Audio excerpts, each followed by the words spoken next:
Hey, today we have got whew, the promise of promises, man. The most amazing thing for when life gets dark, when death seems to have won.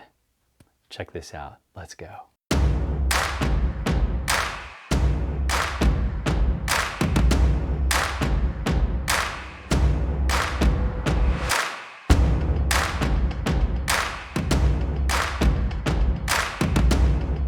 That's right, I'm Pastor Fred. This is the follow through, got a great promise of God from Isaiah, back in Isaiah 25, verse 8.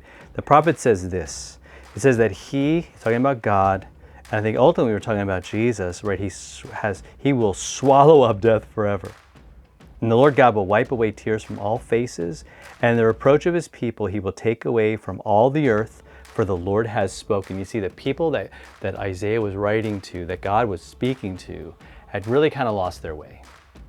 They become kind of a joke to the nations around them, a group of people to beat up on, and even God used some of those nations to punish his people, discipline them. Right? He wanted them back, but yet they kept going their own way. They kept going their own way. They kept rebelling. They kept doing all these things, and then Jesus says, "All right, I'm stepping in.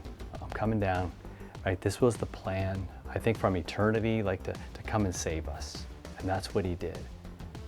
Suffered on that cross, he died on that cross. Remember back to Holy Week and to Easter and all of that, Good Friday, man, bled and died and gave his life for us to make this prophecy come true. You know? Because we're not just looking at this as something that was a predictor of what Jesus did. It was back then, but now we can look back and go, whoa, God called it a long time ago that he would do all of this.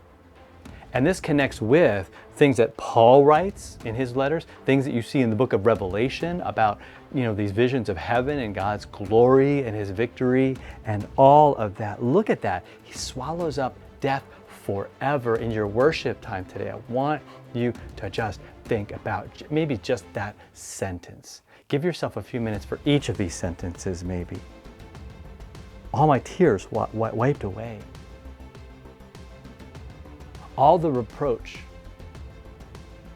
Anything that someone would say that's bad about you, you could say, yeah, you're right.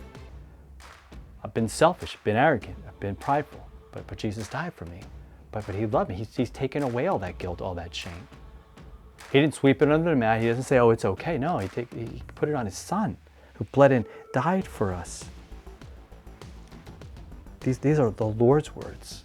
And I want them to resonate in your heart. I want them to go down deep. I want them to change you and who you are so that you can have this hope each and every single day, that it would just kind of envelop you during that time of worship, man. Have some music that brings this truth as well. And there's a lot of great Easter, he is alive kind of music.